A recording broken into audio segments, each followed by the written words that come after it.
Dans la forêt, un chœur d'oiseaux aux multiples voix chantait dans les arbres. Et le long de la route, 2 chevaux tiraient une charrette, frappant de leurs sabots sur un rythme sonore. La jeune fille ordonna, se tournant vers Alice, que cette fois il n'y aurait pas de scène. Alice Verdier répondit à sa sœur aînée d'un ton puéril et offensé, que la dernière fête était incroyablement ennuyeuse, et elle ne pouvait rien y faire. Haussant les épaules, elle demanda comment elle savait que quelques verres de sherry pouvaient la rendre si ivre. La fille était sûre que cette fois ce serait beaucoup plus amusant. Elle a demandé l'avis de sa sœur à ce sujet. Elle a juste souri légèrement. Chloé a assuré à sa sœur qu'elle avait vraiment besoin de maîtriser son humeur. Elle rapporta que ce bal était animé par nul autre que le duc de Tis lui-même. Et elle pensait qu'Alice aurait dû trouver un partenaire potentiel. La sœur cadette a déclaré qu'elle était parfaitement consciente que les fiançailles étaient la seule chose qui pouvait sauver leur famille de la ruine complète. Alice a tristement admis qu'elle avait toujours espéré trouver une personne dont les sentiments la couvriraient complètement. Chloé saisit le manche de sa canne. Elle a dit qu'elle était désolée. Et tout aurait pu être différent si seulement sa jambe n'avait pas été dans un tel état. La jeune fille pensait tristement qu'elle détesterait vraiment devoir imposer un tel fardeau à sa jeune sœur. Et elle croyait que c'était de sa faute. La voiture rebondissait sur les bosses et les inégalités de la route forestière, et l'engrenage grinçait sans pitié. La fille s'assit plus près de Chloé. Elle l'étreignit et lui pressa la joue. La plus jeune dit que sa sœur n'avait rien à regretter. Et si quelqu'un était à blâmer, c'était bien son père. Après tout, il l'est pour son amour fou pour sa mère, à cause duquel il a dilapidé toute sa fortune en frais médicaux, et c'est lui qui était totalement incapable de faire face à la gestion du domaine. Chloé a demandé à sa sœur de se souvenir de ce qui s'était passé il y a 3 ans. Puis, malgré leur situation familiale difficile, leur père autorise l'armée du duc de Tissé à utiliser leur château. La sœur cadette a continué à parler. Elle a dit cela même s'il était leur père. Cependant, elle ne pouvait pas dire avec certitude s'il avait un cœur en or ou s'il était simplement un imbécile. Alice a demandé à sa sœur si elle avait entendu des rumeurs sur le duc de Tissa. Elle a insisté sur le fait qu'il n'y avait rien de bon chez lui. Certains disaient qu'il était un jeune duc et qu'il menait ses soldats à une grande victoire. Mais il y avait aussi des rumeurs selon lesquelles il aurait engendré plusieurs enfants illégitimes de ses maîtresses. Mais ensuite, il les a secrètement exécutés. La rumeur disait que cet homme avait un caractère dégoûtant, et s'il tombait sous la main brûlante, il pourrait l'écraser complètement, sans prêter attention au titre. Et beaucoup pensaient qu'il valait mieux qu'il périsse sur le champ de bataille. Chloé a tiré sa sœur en arrière. Elle a insisté sur le fait qu'étant donné la situation de leur famille, ils étaient chanceux d'être invités à un tel événement. Alice a soutenu que même si tel était le cas, le duc n'était pas la bonne personne avec qui s'en prendre. Ces rumeurs inquiétantes entourèrent l'homme, et il n'avait aucune idée de ses véritables intentions. La plus jeune des sœurs a exprimé l'espoir de ne pas croiser cet homme pendant qu'elle profitait des festivités. Chloé soupira et rassura sa sœur en lui disant qu'elle devrait saluer le duc, puisqu'il était le propriétaire ici. La jeune fille se mordit la lèvre d'inquiétude. La jeune fille saisit fermement sa canne à 2 mains. Elle se dit qu'elle ne pouvait pas laisser la peur prendre le dessus sur elle. L'action nous ramène 3 ans en arrière au domaine Verde. C'était un hiver enneigé. Alors le vicomte Verdier, seigneur du petit château, ouvrit joyeusement les portes à l'armée impériale qui battait en retraite. La jeune fille, appuyée sur une canne, marchait en boitant dans la neige. Les 2 gars discutaient du fait qu'il s'agissait de la fille aînée du vicomte Verdier et qu'elle était infirme. Tout était surprise de voir comment elle pouvait s'occuper de quelqu'un dans un tel état. Et on se demandait si elle deviendrait simplement un fardeau. La jeune fille entendit tout cela mais ne le montra pas. Son collègue lui a conseillé de la laisser tranquille. Il croyait que l'infirme voulait juste aider. 2 hommes regardèrent de loin une fille boiteuse panser le bras d'un blessé. L'homme à la moustache et à la barbiche a déclaré qu'il ne se plaignait pas du tout. Et il considérait cette fille comme un véritable délice pour les yeux. Et il trouvait son visage joli.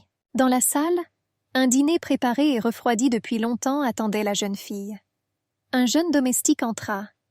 Il dit à Chloé que sa seigneurie lui avait demandé de laisser les blessés aux soins des domestiques. La jeune fille soupira de fatigue et s'assit au bord du lit.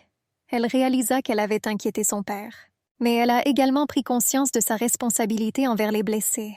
Après tout, j'ai imaginé leur douleur, ce qu'ils ont enduré et ce qui les met au bord de la vie ou de la mort. Des soldats portant des bandages sur les bras étaient assis sur des souches d'arbres près du feu. Le feu crépitait, et dans la marmite, ils préparaient quelque chose pour le dîner. Chloé boitait jusqu'à la fenêtre. Elle regarda le camp temporaire. On lui avait toujours appris que c'était le devoir d'un noble de venir en aide aux défavorisés et aux faibles. Et elle a fait preuve d'empathie et a voulu aider les soldats blessés. Elle a entendu l'ordre « Attention !» et frissonnant involontairement de surprise, elle commença à regarder plus attentivement ce qui se passait par la fenêtre. « Saluez le commandant !» Ils ont de nouveau donné l'ordre. Un homme grand, très grand et blond se tenait devant les soldats alignés qui le saluaient. Chloé a vu le commandant pour la première fois. Ses yeux s'écarquillèrent et elle se figea sur place. L'homme a déclaré avoir reçu cet après-midi la nouvelle du décès de son père, Wilhelm von Tysse. Il fut décapité par l'ennemi, qui décida de pendre la tête près des murs de son château. Les soldats en formation se mirent à renifler. Le commandant a demandé à l'un de ceux qui se trouvaient au premier rang s'il souhaitait rentrer chez lui. Le soldat était stupéfait et hésitait à répondre. Le duc a résumé qu'il ne semblait pas le vouloir. Le gars a commencé à le rassurer, et il a dit qu'au contraire, il le voulait vraiment. Le soldat a malheureusement admis que sa femme avait récemment donné naissance à un enfant pendant qu'il était ici, et il voulait plus que tout les voir tous les deux. Le commandant a demandé à un autre soldat plus âgé. Il a répondu qu'il s'inquiétait pour sa mère malade et seule, qu'il devait laisser seul. Le troisième homme a déclaré qu'il devait travailler pour nourrir son jeune frère, afin qu'il ne meure pas de faim. Le quatrième a assuré que sa fiancée attendait son retour. Chloé pouvait entendre le désespoir dans les voix à travers la vitre. Le duc a déclaré que, comme ils l'ont tous constaté, il y avait de nombreuses raisons pour lesquelles ils devaient mettre fin à cette guerre et retourner chez eux. Il a déclaré, debout devant les rangs de ses soldats, que la même chose s'appliquait à lui-même. Après tout, il n'a pas pu récupérer le corps de son père, et encore moins organiser des funérailles pour son repos. Le commandant leur a rappelé que ce n'était pas la volonté de Dieu que les guerres soient gagnées ou perdues.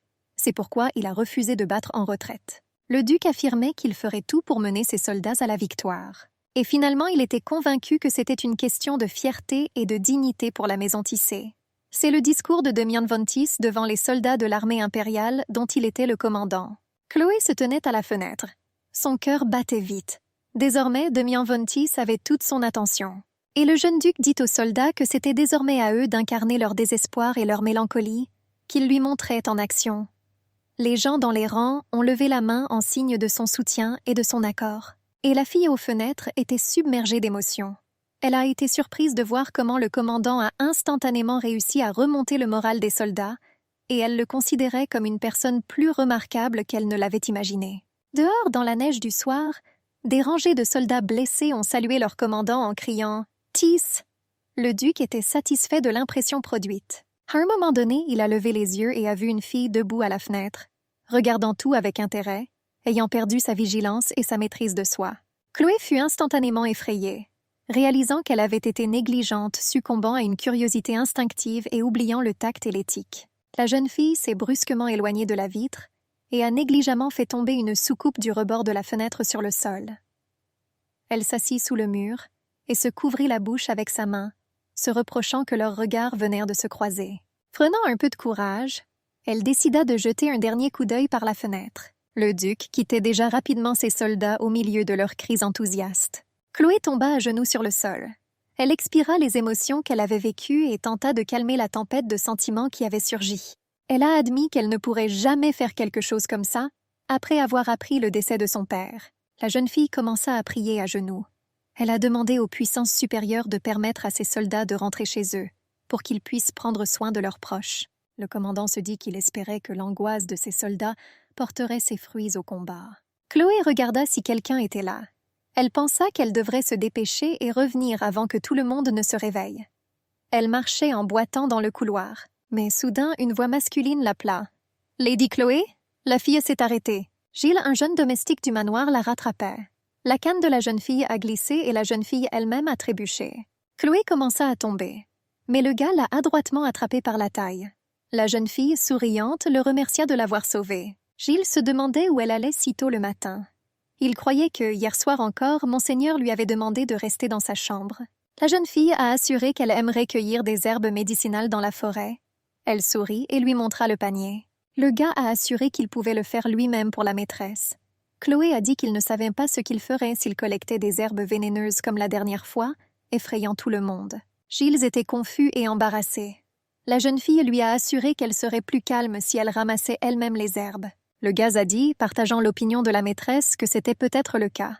Mais il pensait que ce n'était pas sûr et que l'air était plutôt froid. Et le père de la jeune fille s'inquiétait de la santé de sa fille. Chloé lui assura qu'il n'y avait aucune raison de s'inquiéter. Elle a dit qu'elle était déjà allée quelque part seule à plusieurs reprises. Gilles est devenu triste. La fille partait déjà et il lui a demandé de faire attention. La jeune fille pensait que lors de leur première rencontre, la tête du garçon atteignait à peine son épaule. Elle n'avait pas remarqué quand il avait réussi à grandir autant. D'autres actions emmènent le lecteur dans la forêt hivernale. Le soleil commençait tout juste à projeter des rayons chauds sur le sol gelé. Chloé cueillait les feuilles vertes des herbes médicinales qui, sans craindre le gel, se blottissaient près du sol. Elle pensait que tout le monde travaillait très dur et voulait aussi être utile. Soudain, il y eut un bruissement. La jeune fille a interrompu son activité de cueillette de plantes et s'est méfiée. Au bord du réservoir, elle aperçut le duc de Tissé. L'homme regarda le reflet de la forêt dans l'eau. Chloé était surprise de ce que le duc Tisse faisait ici à une heure si matinale. L'homme se sentait surveillé. La jeune fille était assise dans la neige, tenant sa canne avec la main. Elle espérait que personne d'autre qu'elle ne connaissait cet endroit. Et quelque chose lui disait qu'il valait mieux ne pas déranger le duc maintenant. Elle allait partir le plus discrètement possible. Mais elle a marché sur une feuille sèche avec sa canne. Le son trahissait sa présence. Le duc a demandé « Qui est là ?» Chloé se figea sur place. Le panier de feuilles tomba de ses mains et heurta le sol. L'homme a demandé à connaître son nom. Il s'approcha rapidement de la jeune fille. Elle s'est excusée auprès de sa seigneurie. Et baissant la tête devant le grand homme, elle dit qu'elle était Chloé Verdier, la fille du vicomte Verdier. Le commandant a dit qu'il avait remarqué une tendance la nuit dernière, et il fit un pas vers la jeune fille. Elle le regardait avec des yeux de biche traqués. Le duc dit qu'il lui semblait que la fille aînée du vicomte Verdier avait l'habitude d'espionner les gens comme un petit rat. Chloé baissa la tête avec soumission et s'excusa si elle l'avait offensée. Et elle a juré sur son propre nom qu'elle n'avait plus rien fait de tel. L'homme a demandé ce que signifiaient ces paroles, qu'elle avait fait cela hier. Et il supposait que son père avait ordonné à sa fille de l'attaquer pour le séduire. La jeune fille était abasourdie par une telle déclaration. Le commandant a continué à ricaner. Il a dit que Lord Verdier n'était pas aussi naïf qu'il le paraissait, et il le considérait comme une personne ambitieuse. Chloé a assuré que tout n'était pas du tout comme ça. Le duc sourit. Il a demandé pourquoi la jeune fille s'exposerait en soignant les viles blessures remplies de pus de ses soldats. L'homme dit qu'au moins la maison Verdier occupait une position basse. Mais il pensait qu'un tel travail n'était pas approprié pour une noble, surtout compte tenu de son état de santé. La jeune fille était émerveillée. Elle se demanda si c'était vraiment le même homme qu'elle avait vu hier avant que les soldats ne se mettent en rang. Et elle considérait son comportement comme impoli. Chloé a répondu qu'elle essayait seulement d'aider ceux qui partaient en guerre pour protéger leur famille. Et elle a dit qu'elle ne s'attendait pas à ce que son titre devienne un tel problème. La jeune fille a déclaré que sa défunte mère leur avait appris cela, même si leur famille était insignifiante dans sa position. Mais eux, en tant que nobles, sont obligés de venir en aide à ceux qui en ont besoin. Je pensais que c'était exactement le genre de comportement auquel les nobles s'attendaient. L'homme lui sourit en retour et la survola de tout son corps. Il a demandé à Chloé si elle avait déjà pensé qu'essayer de faire quelque chose au-delà de ses capacités était non seulement présomptueux, mais aussi gênant pour les autres. Le duc a dit que si seulement Chloé avait entendu les blagues obscènes que les hommes racontaient alors qu'elles trébuchaient entre eux. Et il n'était pas sûr qu'elle puisse continuer à garder la tête aussi haute. L'homme était surpris qu'après cela, elle lui dise encore quelque chose sur le comportement de la noble. Il a dit qu'il vaudrait mieux que son père, le vicomte, n'entende pas cela, et il a admis que s'il était à sa place, il couperait la tête à quiconque oserait salir le nom de sa fille. Le duc toucha les cheveux de Chloé, les écartant de son visage. Il a déclaré que ses soldats avaient vu des dizaines de leurs camarades tués au combat, et il lui a demandé si elle savait ce que cela avait fait à cet homme. Il lui reprocha que l'aube n'était même pas encore levée, et qu'elle errait déjà seule dans la forêt avec sa jambe douloureuse. Il a demandé que si quelque chose lui arrivait, qui serait à blâmer. Chloé a déclaré que cette terre faisait partie des possessions de Verdier, bien avant sa naissance, et personne n'ose pénétrer sur ce territoire sans autorisation. Elle était sûre que c'était totalement sûr ici. L'homme sourit. Il lui a demandé si elle dirait encore ses bêtises s'il le faisait, et il lui arracha la canne des mains. La jeune fille était choquée. Elle essaya de le reprendre, mais le duc ne le lui permit pas. Le duc enfonça rapidement la canne dans le corps du serpent qui rampait à côté de la jeune fille. Le sang de la blessure du reptile s'est répandu sur le sol. Il a dit qu'il y a toujours un danger qui se cache dans la forêt. Il pensait qu'elle était imprudente si elle pensait le contraire. Et il sortit la canne du corps déjà immobile du serpent. Le blond examina la canne. Il a dit qu'il était endommagé, mais la jeune fille aurait dû pouvoir rentrer au château. La fille a dit que ça n'en valait pas la peine, et elle a exprimé sa gratitude au duc. Il a dit qu'il avait vu qu'elle avait beaucoup de caractère, et il a admis que c'était une surprise pour lui. L'homme s'accroupit à côté de Chloé. Il souleva le bas de sa robe et demanda à pouvoir examiner sa jambe. Le duc demanda à la jeune fille si sa maladie était héréditaire. Elle a été émerveillée par sa perspicacité. Elle lui a demandé pourquoi il continuait à se comporter de manière aussi grossière. Tis hésita un moment, continuant à se mettre à genoux devant elle. Lorsque le duc s'est levé, qu'a-t-il répondu? Qu'elle était trop sensible, qu'il venait de lui poser une question et qu'elle l'avait déjà pris comme un coup dur. Il a dit à Lady Chloé que si elle laissait ses émotions prendre le dessus sur elle, elle ne ferait que perdre.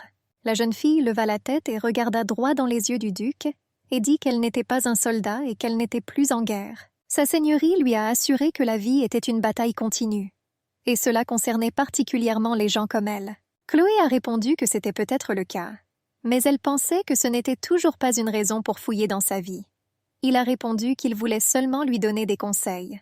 Le duc a affirmé que sa réticence à le remercier était due au fait qu'il avait touché une corde sensible chez elle. Il sembla à la jeune fille que devant elle se trouvait un diable sous forme humaine. Elle a décidé elle-même qu'elle ne devait pas se faire d'illusions sur lui. En serrant l'ourlet de sa robe, elle, avec tout le respect que je dois à sa seigneurie, décida de lui dire 2 choses. Le duc acquiesça et dit « De rien ». La jeune fille a dit qu'il s'agissait d'abord de la canne, qu'il l'avait endommagée. Après tout, elle en avait besoin. Tissé, souriant, a assuré qu'il parlerait au menuisier dès son retour de la caserne. Mais la jeune fille a répondu « Non », et elle a dit qu'elle aimerait une canne fabriquée à partir de bouleaux qui poussent dans le duché de Tissé. L'homme plissa les yeux en 2 fentes. Il a demandé à la jeune fille de répéter sa demande. Chloé a déclaré qu'elle se souvenait de lui disant hier qu'il reviendrait de la guerre en vainqueur. L'homme sourit légèrement, et la fille continua, qu'il finirait par revenir un jour au duché de Tissé, et elle aimerait qu'il lui fabrique une canne avec son propre boulot. L'homme posa les mains sur ses épaules. Caressant les mèches de ses cheveux, il appela la jeune fille « Madame », et il a dit que si seulement il lui avait donné quelque chose de mieux. La jeune fille écarquilla les yeux. Le duc a déclaré qu'il pensait que le père de Chloé voulait définitivement quelque chose de plus, et cela l'a amené à son 2e point. La jeune fille repoussa les mains du blond. La jeune fille répondit que si son père louait ses filles en présence de sa seigneurie, il le faisait uniquement à cause de son amour paternel pour lui et sa sœur. Chloé a dit cela même si son père, le vicomte, adore ses enfants.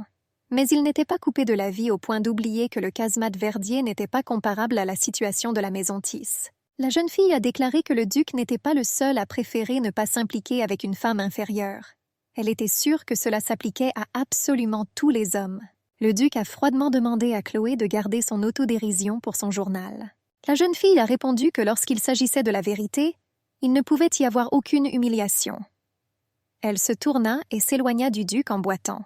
Chloé a dit qu'elle voulait lui faire comprendre qu'il pourrait avoir pitié d'elle, mais pour qu'il n'ose pas admettre l'idée qu'elle était malheureuse, ou que sa vie était comme des défaites constantes. Le duc lui demanda ce que cela signifiait qu'elle soit heureuse de vivre ainsi.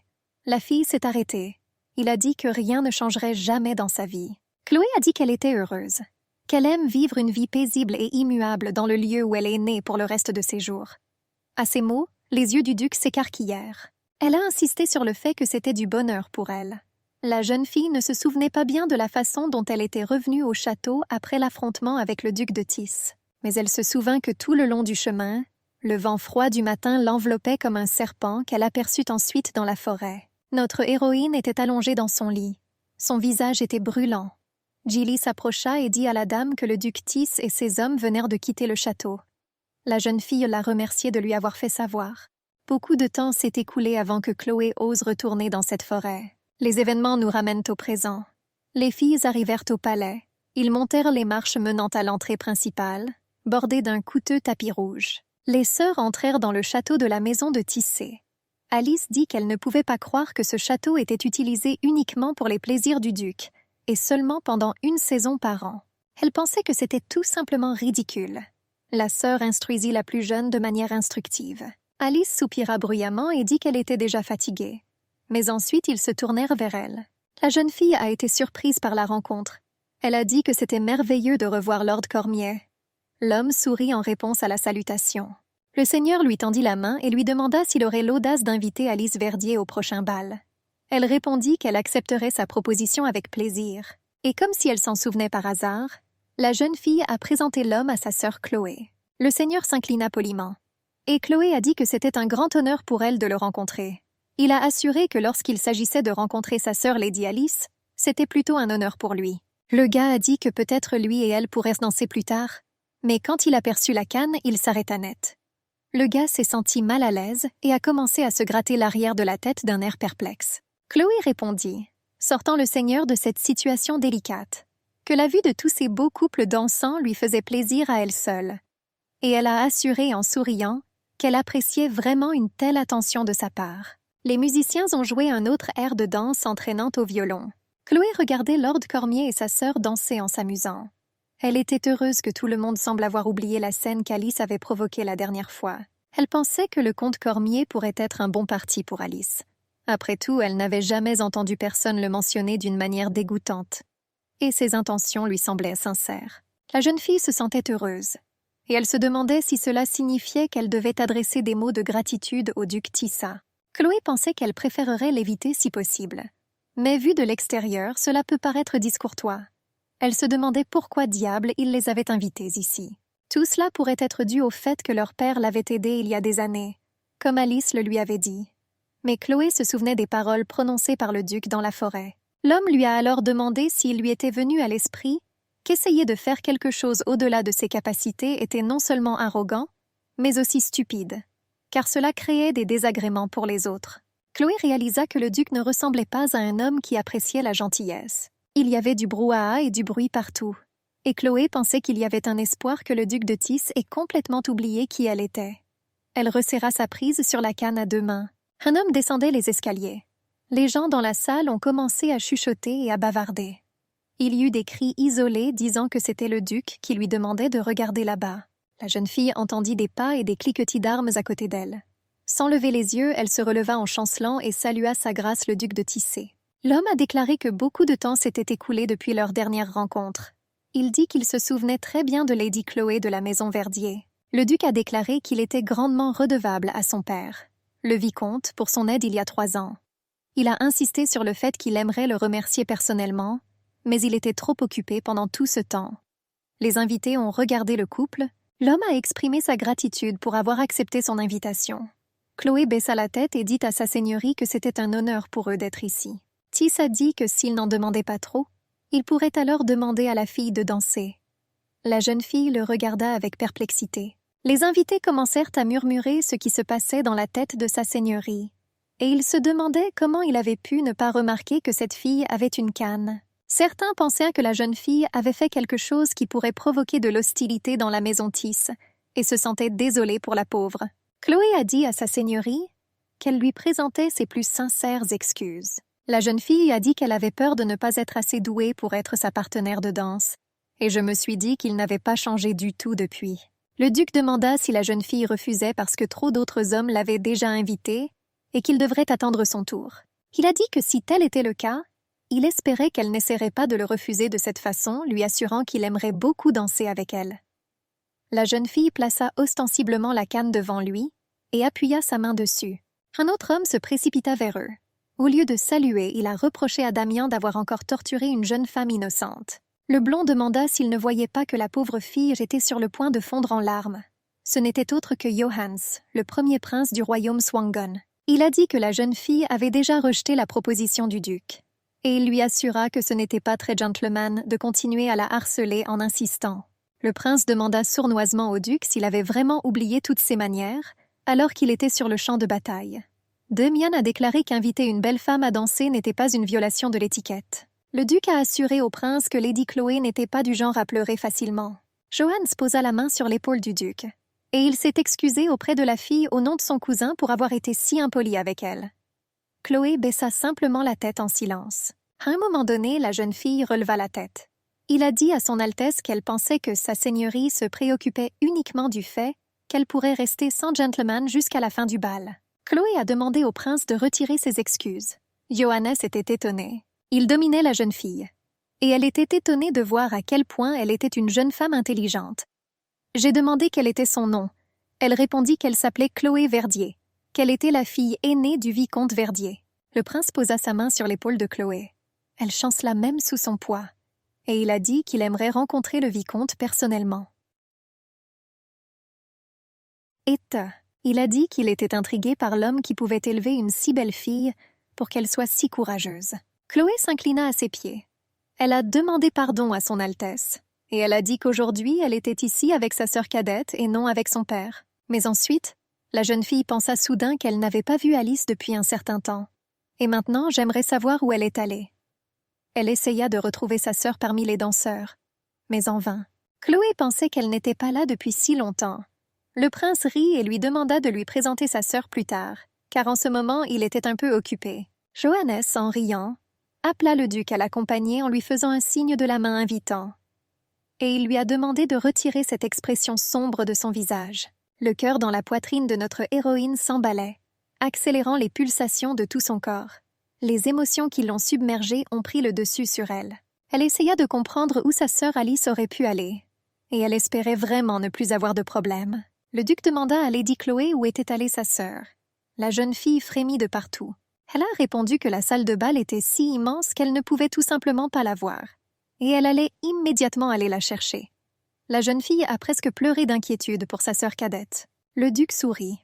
Il disait à Chloé Verdet si elle se souvenait de l'arrangement précédent. Et il posa sa main sur la main de la jeune fille sur sa canne, la serrant un peu avec ses doigts. L'homme lui parla à l'oreille, lui rappelant leur accord secret concernant sa poitrine. Elle a répondu que s'il ne lui donnait pas une nouvelle canne, il devrait immédiatement lui lâcher la main. Demian lui a demandé de ne pas s'inquiéter et lui a promis qu'elle le recevrait bientôt. Le duc, réalisant un bon moment, arracha la canne des mains de Chloé, abasourdi par un tel comportement. L'homme faisait tournoyer l'objet de la jeune fille dans ses mains.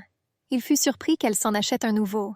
Elle pensait que cet homme était tout simplement insupportable. Le duc sourit avec contentement. Il a dit que la jeune fille semblait désespérée de retrouver sa sœur pour pouvoir discuter avec lui cette fois. Chloé se détourna.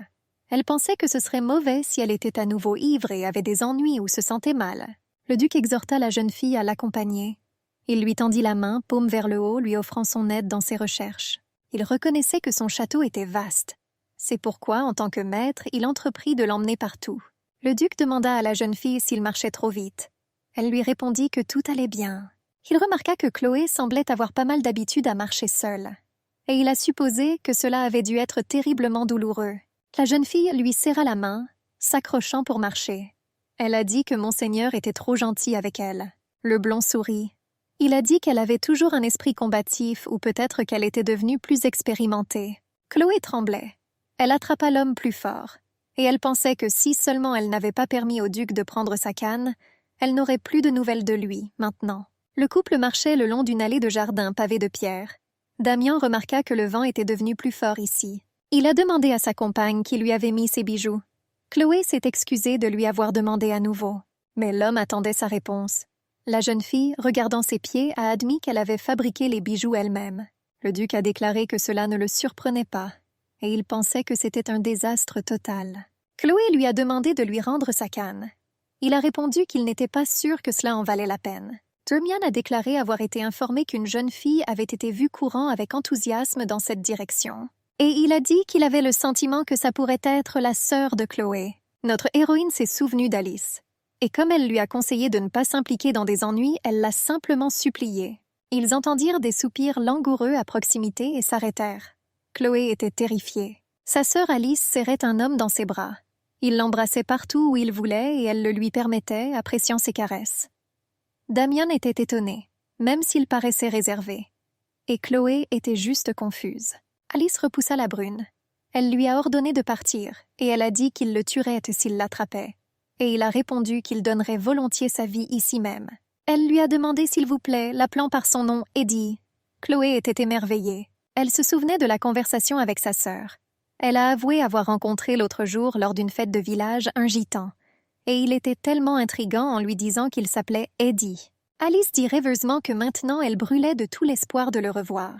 Chloé fut sous le choc de cette prise de conscience choquante. Il s'est avéré que sa sœur sortait avec cette gitane depuis tout ce temps. Le duc prit la vicomtesse Verdier par l'épaule. Il lui a demandé avec inquiétude si elle allait bien. La jeune fille s'inclina devant sa seigneurie et lui présenta ses excuses. Le bohémien courut dans les buissons les plus proches du jardin. Alice a paniqué. Elle a dit avec enthousiasme qu'Eddie était apparu de nulle part et l'avait prise par surprise. Chloé ordonna sévèrement à sa sœur de se taire immédiatement. La jeune fille tremblait de partout. Chloé présenta ses plus sincères excuses à sa seigneurie et lui demanda la permission de partir une seconde pendant qu'elle renvoyait sa sœur. Damian lui répondit comme elle le souhaitait. La jeune fille le remercia brièvement et Alice se sentait agitée. Chloé dit froidement à sa sœur effrayée de retourner immédiatement à la voiture. Alice s'est enfuie tout en larmes. Chloé la regarda partir. Le duc a déclaré qu'il semblerait que le nom de la deuxième fille de Verdier soit à nouveau sur toutes les lèvres. La jeune fille fronça les sourcils à ces paroles. Damian a continué à jeter de l'huile sur le feu. Il a dit que la jeune fille avait le talent de devenir l'épicentre d'un scandale à chaque fois qu'elle apparaissait dans la société laïque. Chloé a supplié et supplié l'homme. Ses mains tremblaient. Elle a demandé au duc de ne parler à personne de cet incident. Damian lui a demandé pourquoi diable il cacherait la vérité sur sa sœur. Il a dit qu'il en était absolument sûr et qu'elle était parfaitement consciente que personne ne lui en voudrait s'il punissait sa famille. Pour le crime commis, à savoir qu'un étranger ait été amené dans sa propriété. Chloé se tenait appuyée sur sa canne, baissant la tête devant le duc. La jeune fille comprit que leur famille mourrait si elle ne parvenait pas à convaincre le duc de garder le silence sur ce qui s'était passé ici. Par conséquent, elle devait le persuader de quelque manière que ce soit. Chloé s'agenouilla et baissa la tête vers le sol. Elle a dit que c'était entièrement de sa faute si elle n'était pas capable de suivre sa stupide sœur. Elle demanda au duc de Maintissé de la punir à la place de sa sœur cadette. Elle le supplia à genoux. L'homme lui demanda froidement ce qu'elle ferait s'il lui refusait cela. La jeune fille était choquée. Son cœur commença à accélérer de manière incontrôlable son pouls qui semblait sonner dans ses oreilles. La jeune fille s'est dit qu'il fallait qu'elle trouve quelque chose sans perdre de temps. Elle déglutit nerveusement, réalisant que son père et Alice dépendaient d'elle. Elle a dit que la maison Tiss est une famille qui valorise avant tout l'honneur. Elle a rappelé à Damian qu'il était le seul héritier, un chef militaire exceptionnel qui a mené son armée à une grande victoire dans la guerre, et le premier à être décoré de l'ordre du mérite par le roi. L'homme lui a ordonné de poursuivre ses discours flatteurs. Il fit une grimace dégoûtée. La jeune fille a rappelé ses paroles selon lesquelles il ferait tout pour mener ses soldats à la victoire, et il apporterait la gloire à ceux qui combattaient à ses côtés pendant la guerre. Elle se souvient que c'est à cette époque que le seigneur d'un château lointain ouvrait les portes à ses soldats et leur montrait l'hospitalité. Même s'il n'a pas lui-même pris les armes, son soutien s'est avéré inestimable. Le duc a précisé qu'en d'autres termes, la jeune fille voulait qu'il lui rende l'appareil, car c'est précisément la coutume de la noble maison de Tiss. Chloé lui a répondu qu'elle lui demandait seulement de faire preuve d'un peu de générosité envers leur modeste famille pour les services passés. Damian demanda s'il ne les avait pas déjà remboursés en les invitant, elle et sa sœur, en compagnie des familles nobles les plus respectées du royaume. Il a dit que Chloé aurait dû reprocher à sa propre sœur d'avoir gâché cette opportunité. Et il a demandé si la jeune fille avait autre chose à lui dire. La jeune fille attrapa le duc par la botte et le pressa contre sa tête. Il lui a demandé ce qu'elle faisait. La vicomtesse ne demanda que cette fois. S'il pouvait avoir pitié d'eux, elle ferait ce qu'il voudrait. Chloé tenait le duc par la botte. Elle a dit qu'elle n'oublierait jamais sa gentillesse. La jeune fille était complètement désespérée. Damian lui tenait le menton, il lui a demandé pourquoi elle avait fait ça. Et avec sa main, il releva la tête du sol, la regardant dans les yeux. Le duc demanda à la jeune fille où était allée la noble qui tenait la tête haute. Il a exprimé sa surprise qu'elle s'accroche maintenant à ses jambes et gémisse qu'elle ferait n'importe quoi pour lui. Il a dit que ça ne lui convenait pas.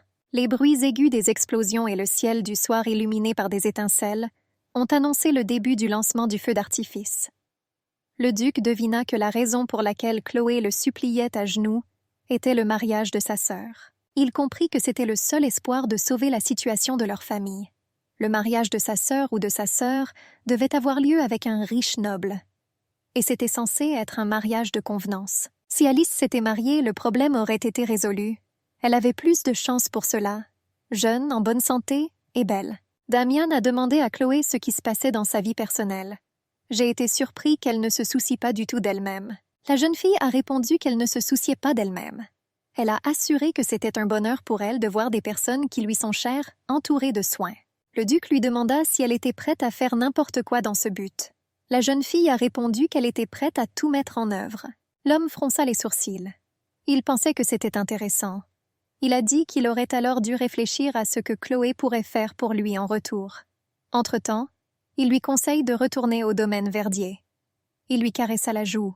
La jeune fille a répondu qu'elle le ferait avec plaisir, mais Sa Majesté demanda à lui présenter Alice. Le duc répondit que si la jeune fille essayait désormais d'attirer l'attention de Johannes, ou de tout autre homme du royaume, il devrait la tuer, elle et sa famille, de ses propres mains. Damian passa son doigt sur les lèvres de la vicomtesse.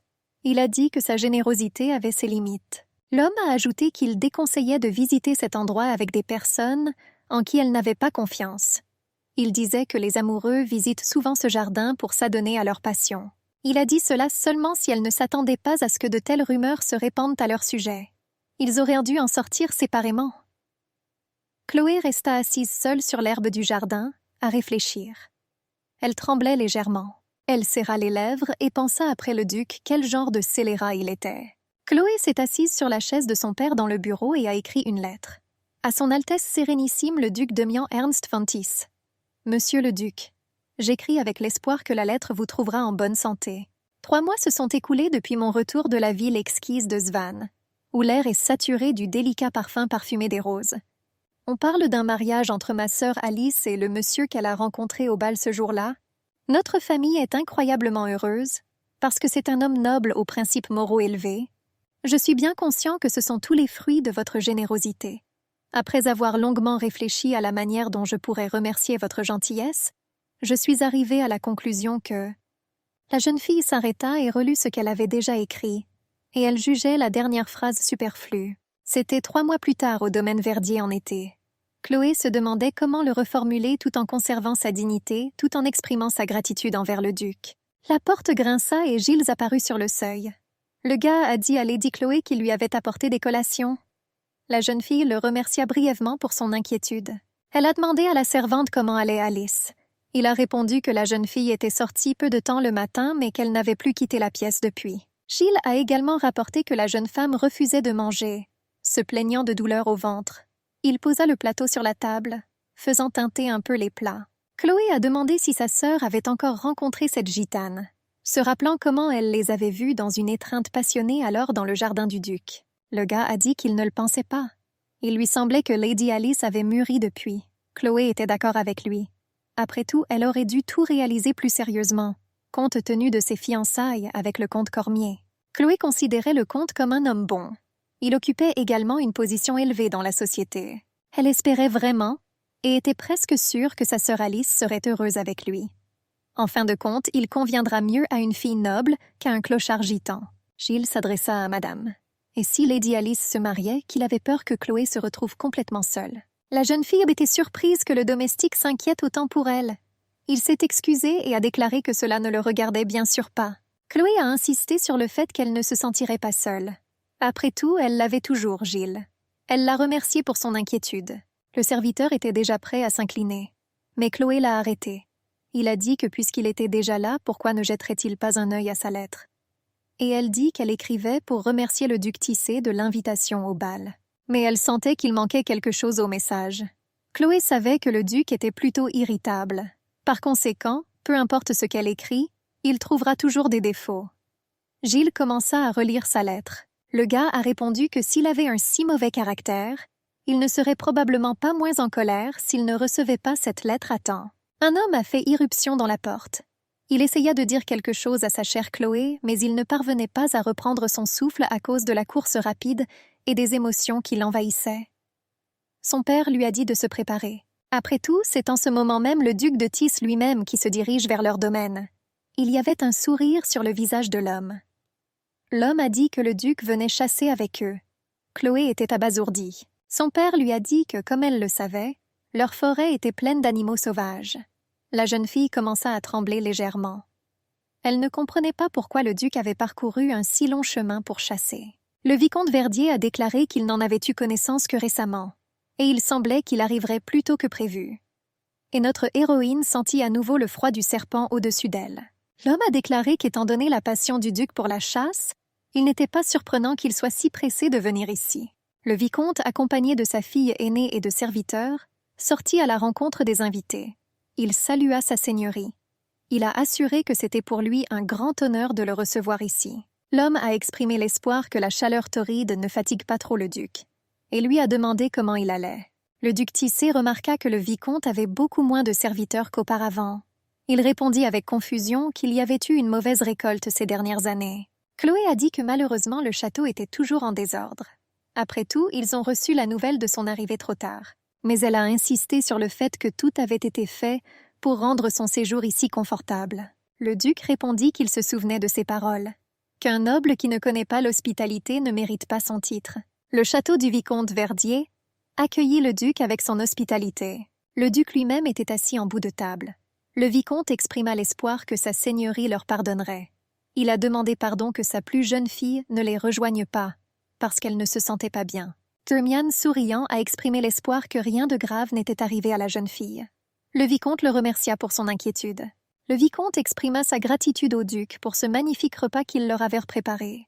Il s'est excusé, car c'était eux qui étaient censés divertir les invités et les traiter. Damian a dit qu'il avait apprécié, et il a regretté que Lady Chloé ne semble pas aimer le plat. La jeune fille a dit qu'il semblait que la chaleur de cette saison avait affecté son appétit. Le duc a déclaré qu'il lui serait utile d'améliorer sa résistance aux conditions météorologiques. Vicomte dit qu'il lui semblait que sa fille était un peu nerveuse à l'idée de la présence de sa seigneurie à cette table.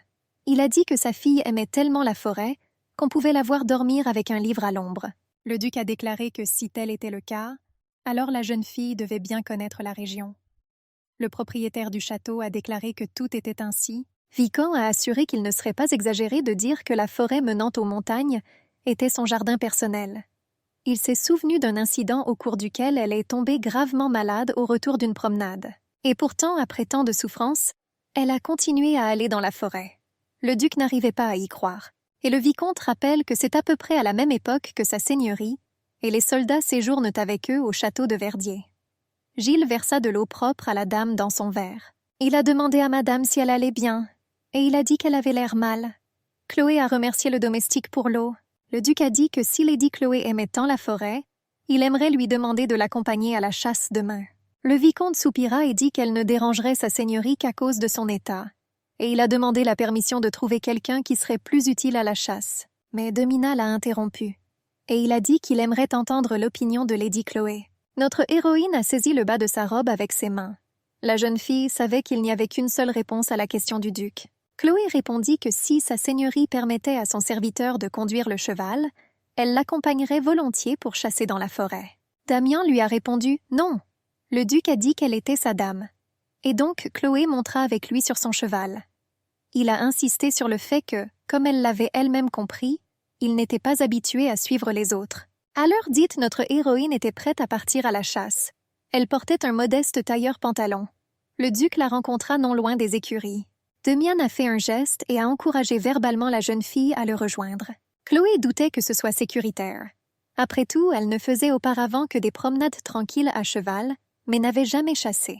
Le duc exhorta la jeune fille à se dépêcher, mais elle ne savait pas si elle pouvait faire confiance à cet homme. Chloé passa la canne au domestique et lui demanda de la tenir. Il a demandé à madame si tout irait bien pour elle. Damian était assis à califourchon, lui tendant la main. Et la vicomtesse regarda avec gratitude les yeux du domestique Gilles. Quand le duc et Chloé traversèrent déjà la forêt, il lui a demandé qu'elle devait être très proche de ce type. La jeune fille raconta que leur domestique Gilles était avec leur famille depuis sa jeunesse. Elle a dit cela à un moment où d'autres domestiques partaient en raison de salaires impayés. Le gars a choisi de rester avec eux. Et dès lors, Gilles est devenu bien plus qu'un simple serviteur de sa famille. Le duc éperonna son cheval. Il s'est mis à galoper. Chloé haleta de peur et attrapa la crinière du cheval. Damian a demandé à la fille dans quelle direction. Il la précipita, lui demandant s'il devait en tourner à droite ou à gauche. Elle bégaya et parvint à peine à dire à gauche. Les chevaux couraient, les chiens aboyaient. Le duc vérifia à nouveau la bonne direction avec Chloé. La fille a crié qu'il devait tourner à gauche. Le cheval se mit à trotter. Au bout d'un moment, le duc arrêta son cheval dans une clairière. Il hennissait et frappait le sol avec son sabot. La jeune fille reprenait son souffle. Damian a déclaré qu'il semblait que son peuple avait attrapé un cerf, et un cerf assez gros en plus. Il a dit que cela signifiait que Chloé connaissait vraiment bien la forêt, et elle pensait que le duc avait fait cela délibérément pour la tourmenter. le considérant comme un diable en chair et en os. Demian couvrit le front de la vicomtesse avec sa main, calmant sa peur de conduire vite. Il a exhorté Lady Chloé à respirer profondément. Il lui dit d'un ton doux que tout était fini, et que tout ira bien. Le soir descend sur le domaine Verdier. Les fenêtres du bâtiment brillaient d'une lumière douce et chaleureuse.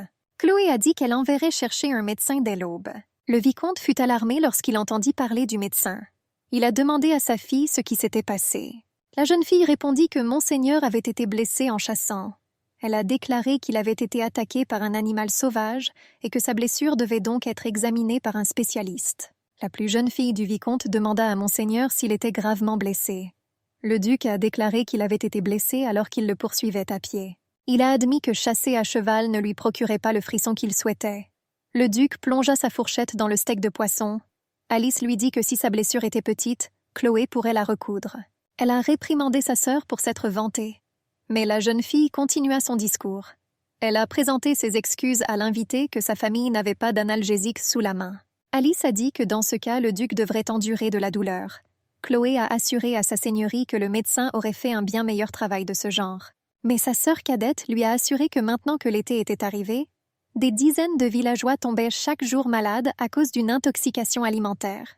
Et un seul médecin s'en est occupé.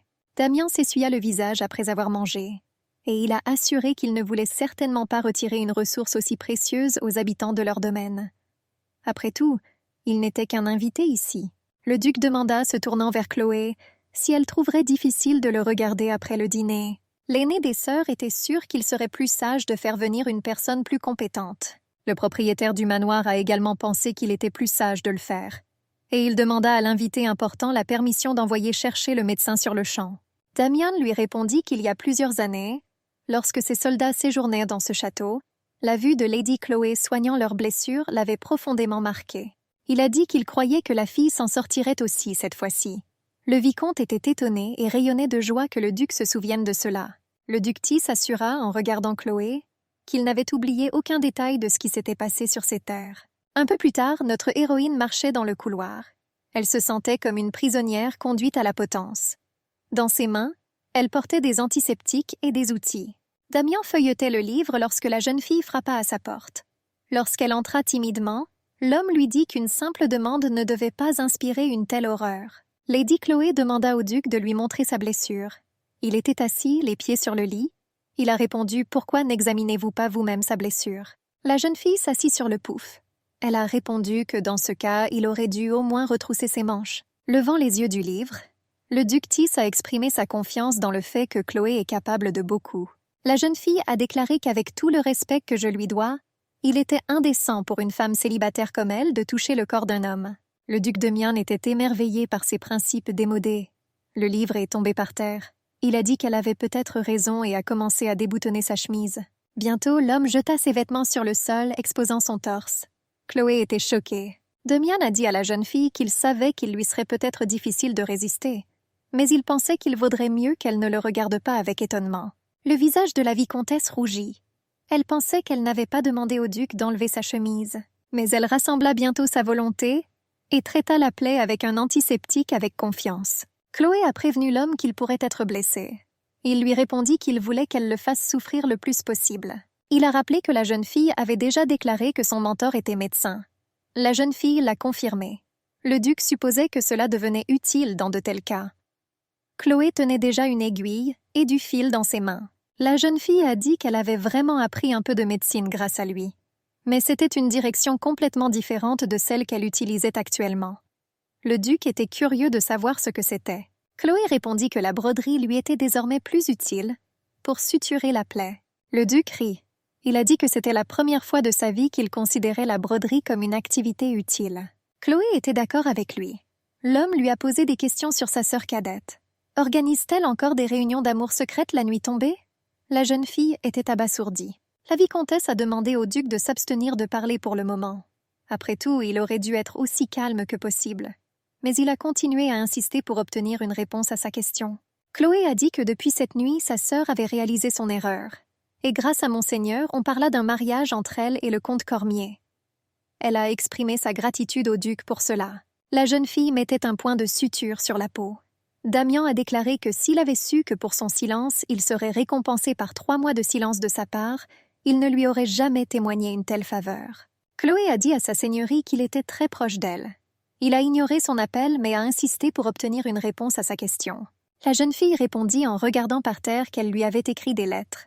Le duc répondit qu'il n'en avait reçu aucune. Chloé a dit qu'elle ne pouvait pas se résoudre à les envoyer. Damian a déclaré que ses tentatives pathétiques de mentir l'avaient déçue. La jeune fille éloigna le duc d'elle, et son cœur s'accéléra. Elle lui a demandé de ne pas être si près d'elle. Il a demandé à Chloé de lui dire la vérité. La fille a dit que c'était parce qu'il la détestait. Sa réponse surprit le duc, mais ne le satisfit pas. La vicomtesse a déclaré qu'elle était parfaitement consciente de la façon dont il la trouvait intolérablement répugnante. Et c'est pour ça qu'elle n'a pas osé. Elle a dit qu'elle ne savait pas exactement comment elle devait le rembourser. Chloé s'est excusée auprès du duc. Elle se leva et se prépara fébrilement à le quitter. Elle a dit qu'elle avait déjà terminé ce pourquoi elle était venue. Mais quelque chose s'est mal passé. La jeune fille l'a trébuché en portant un plateau contenant un kit de pansement. Sa jambe d'appui a glissé et la jeune fille a commencé à tomber sur le dos, renversant tout ce qu'elle transportait sur le sol. Ce n'est pas pour rien que Dioctis était en bonne forme physique. Il réagit à la vitesse de l'éclair et attrapa Chloé par la taille. Le rugissement des instruments qui tombaient résonnait encore dans mes oreilles, et la jeune fille était allongée sur le lit du duc. Il planait au-dessus d'elle, s'appuyant sur ses mains. Chloé réalisa qu'elle avait fait une erreur. Elle remarqua qu'un nouveau point de suture sur le bras du duc s'était ouvert, révélant une blessure ouverte. Elle fut horrifiée lorsqu'elle attira son attention sur la couture. Il a rétorqué qu'elle pourrait toujours le recoudre. La jeune fille était visiblement nerveuse. Elle a demandé à Damian ce qu'il attendait vraiment d'elle. L'homme lui caressa les mèches de cheveux, puis il les approcha de son visage et les embrassa. Il a dit qu'elle connaissait déjà la réponse à cette question. Chloé a dit qu'elle était là uniquement à la demande de son père. Le duc soupira de reproche, et il lui a demandé si elle pensait vraiment que c'était tout ce que son père voulait. La jeune fille pensait qu'ils avaient eu un dialogue similaire il y a 3 ans. La vicomtesse a déclaré qu'elle comprenait pourquoi il remettait en question les intentions des gens.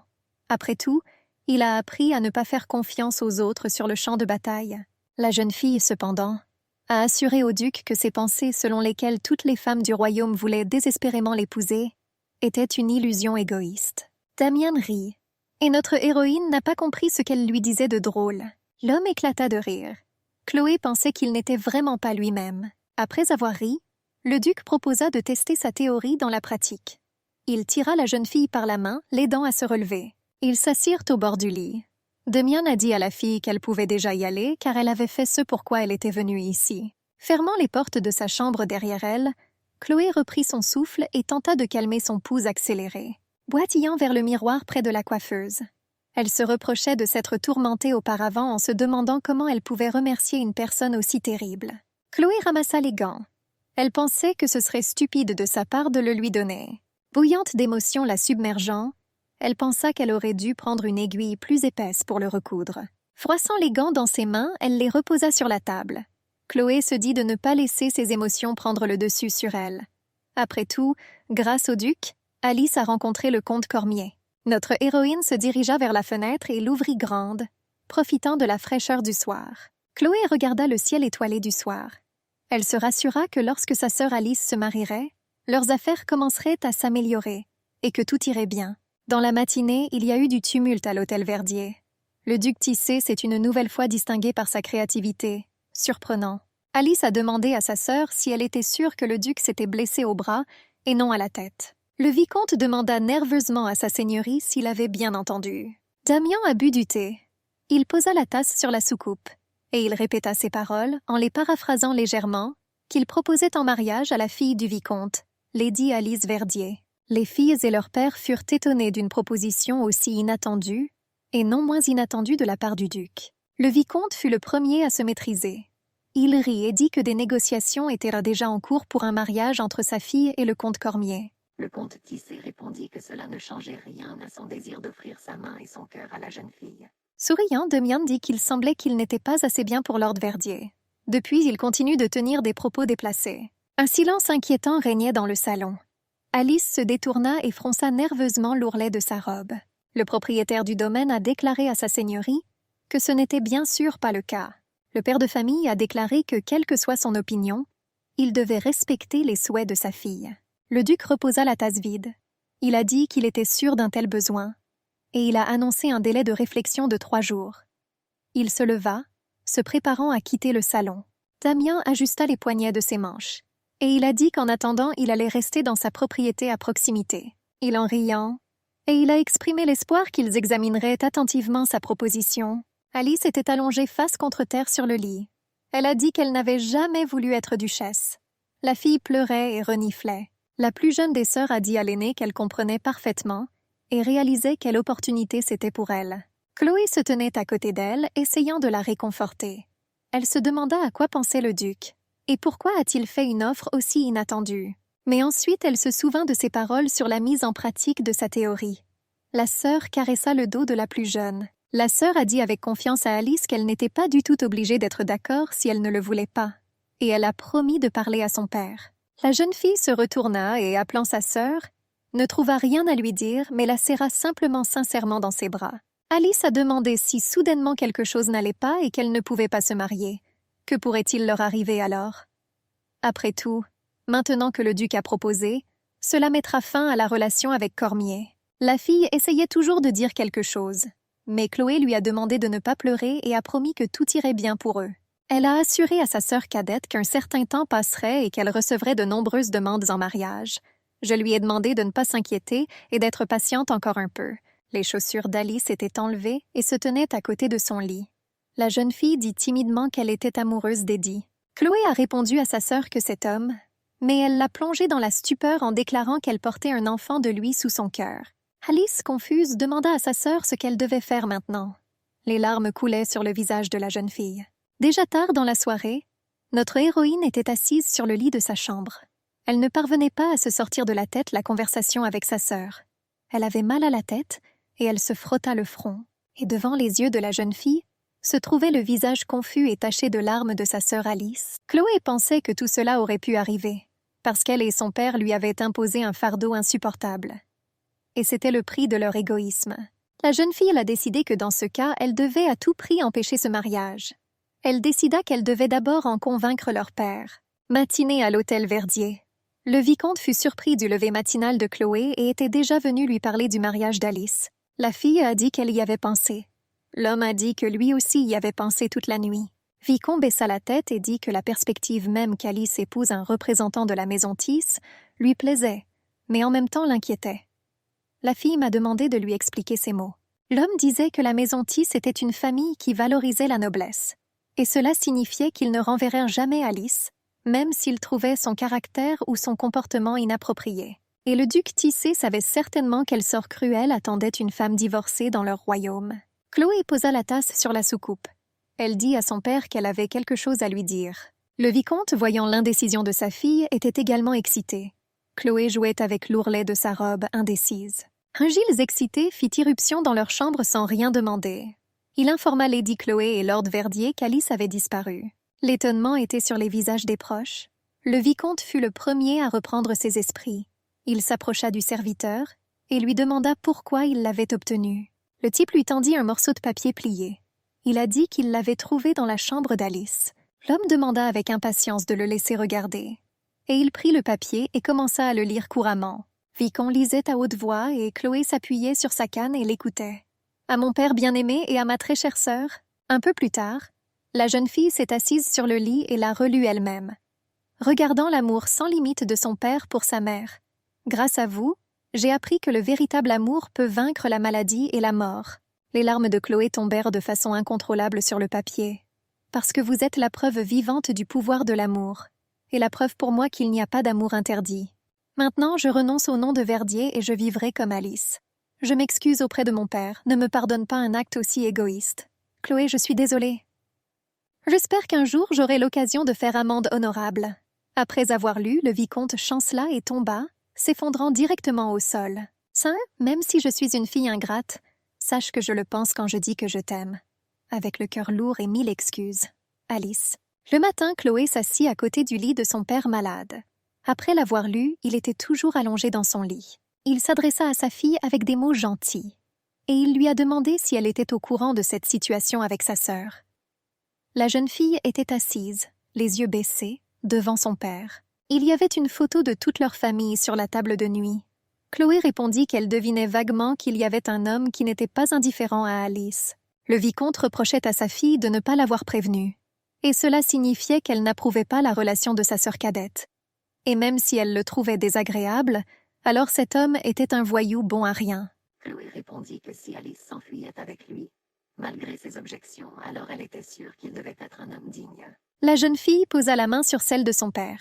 Et elle a dit qu'elle faisait confiance à sa sœur et à son choix. Elle a promis à papa que tout irait bien.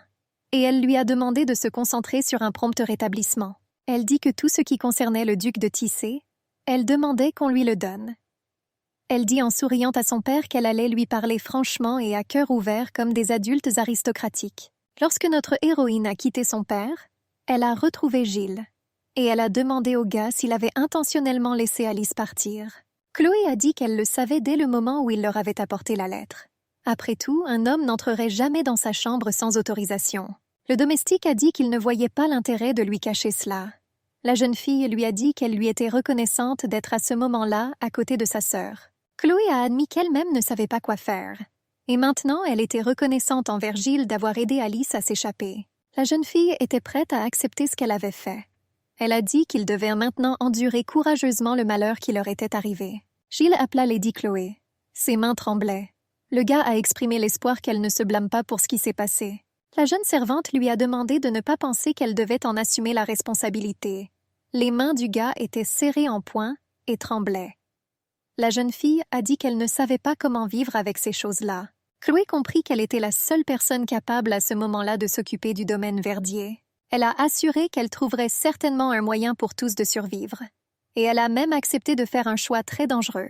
Un verre d'alcool et de glace a été posé sur la table. Le duc de Tisse a profité du coucher de soleil sur la véranda de son domaine. 3 jours plus tard, Dame Chloé Verdier se présente en personne au domaine du duc de Tissé. Damian a déclaré que c'était tout à fait inattendu pour lui, et il a supposé que sa proposition était jugée si acceptable qu'elle a décidé de l'informer personnellement de sa décision. Chloé a insisté sur le fait que ce n'était pas quelque chose qui pouvait être discuté dans une lettre. Le duc demanda si son invité souffrait d'une maladie infectieuse. La jeune fille a répondu qu'elle ne savait pas vraiment de quoi il parlait. Damian a dit que si ce n'était pas le cas, pourquoi ne s'est-elle pas rapprochée de lui? L'homme a invité l'invité à s'approcher de lui et à s'asseoir à côté de lui, en désignant l'endroit avec la paume de sa main. Chloé se tenait debout, tenant le manche de sa canne. Le duc fut surpris qu'elle ose ignorer son ordre. La jeune fille fit des pas discrets et s'assit à côté du duc, faisant des efforts titanesques sur elle-même. Damian a déclaré que sa blessure à la main n'avait pas guéri. La vicomtesse lui a demandé s'il avait appelé un médecin à ce sujet. Sa réponse fut négative. Le duc a demandé à Chloé si elle pouvait lui appliquer une pommade. Il y avait une valise pleine de flacons de médicaments sur le sol. Il y avait une expression sur le visage de la jeune fille qui disait « Vous n'avez pas de main, votre grâce ?» Damian assura, en regardant la fille, qu'il pouvait facilement dire à quoi elle pensait rien qu'en regardant son visage. Chloé attrapa l'une des fioles, et elle a dit que le duc se trompait profondément. L'homme enleva sa chemise de son épaule, exposant son bras. La vicomtesse lui dit qu'il faisait trop chaud, et cela n'a pas du tout contribué à la guérison. La jeune fille l'a convaincu qu'il valait mieux qu'il reste à l'intérieur. Après tout, passer du temps en dehors du domaine ne fera que compliquer le processus de guérison. Damian a déclaré que l'été dans le domaine familial Tisse n'est pas aussi agréable qu'ici. Il a insisté sur le fait qu'il aimait la sensation de peau brûlée de la tête aux pieds. Chloé finit d'appliquer la pommade et dit que le duc pouvait déjà retirer sa main. Il lui a demandé d'expliquer pourquoi sa proposition avait été rejetée. La jeune fille a répondu que le mariage était désormais physiquement impossible pour sa sœur. Damian lui a demandé de clarifier la raison. En plaisantant, j'ai supposé qu'Alice était morte. Chloé a demandé au duc la permission de lui poser une question avant de révéler la vérité. Elle agrippa l'ourlet de sa robe, rassemblant sa force d'esprit. Le duc ordonna « En avant !» La fille a demandé si la raison pour laquelle il voulait épouser sa sœur était Chloé elle-même. L'eau a balayé le rivage, créant une mousse luxuriante au bord. Damian est devenu curieux de savoir pourquoi la fille avait décidé cela. Elle a précisé si son intention était d'entrer dans sa famille afin de détruire complètement sa vie. Le duc renifla, puis il a ri. Il a demandé à Chloé si elle se souvenait de lui avoir dit récemment « L'idée que toutes les femmes du royaume veulent désespérément t'épouser est une illusion égoïste. » Damian a répondu en souriant qu'il dirait que Lady Chloé elle-même était obsédée par elle-même au point de l'ignorer. La jeune fille frémit de partout. Le duc poursuivit sa réflexion en demandant que la jeune fille croyait vraiment qu'il épouserait la fille d'un vicomte banal et criblé de dettes, juste pour la harceler, la sœur malade d'Alice. La vicomtesse a dit qu'il avait raison et que c'était peu probable. Damian a déclaré que parfois elle pouvait être étonnamment drôle, et il lui a demandé si elle avait remarqué cela chez elle. La jeune fille a admis qu'elle ne savait ni n'avait rien remarqué de tel. Et puis elle a admis l'idée que le duc était vraiment amoureux de sa sœur Alice. L'homme rit encore. Il a demandé s'il avait l'air d'un romantique qui croirait que le mariage doit être basé sur l'amour. Chloé n'avait alors plus qu'une dernière hypothèse. Et tout cela signifiait qu'il ne restait qu'une seule explication à la raison pour laquelle le duc avait proposé à sa sœur. Après tout, il devait y avoir une raison impérieuse pour épouser la fille de Verdier, que le duc ne pouvait pas révéler. Damian lui a demandé de continuer à raisonner dans ce sens. La jeune fille a déclaré que s'il y avait des raisons pour lesquelles il devrait refuser de se marier avec les dames les plus enviables du royaume, pour le bien d'une fille issue d'une famille de statut inférieur, il est probable que le duc ne se souciait pas de savoir avec qui il se mariait réellement, ce qui signifiait qu'il pourrait même choisir d'épouser une femme avec un défaut si visible que personne ne la regarderait à deux fois. L'homme a demandé un exemple. Chloé lui répond que, par exemple, il pourrait s'agir d'une femme qui a perdu l'usage d'une jambe.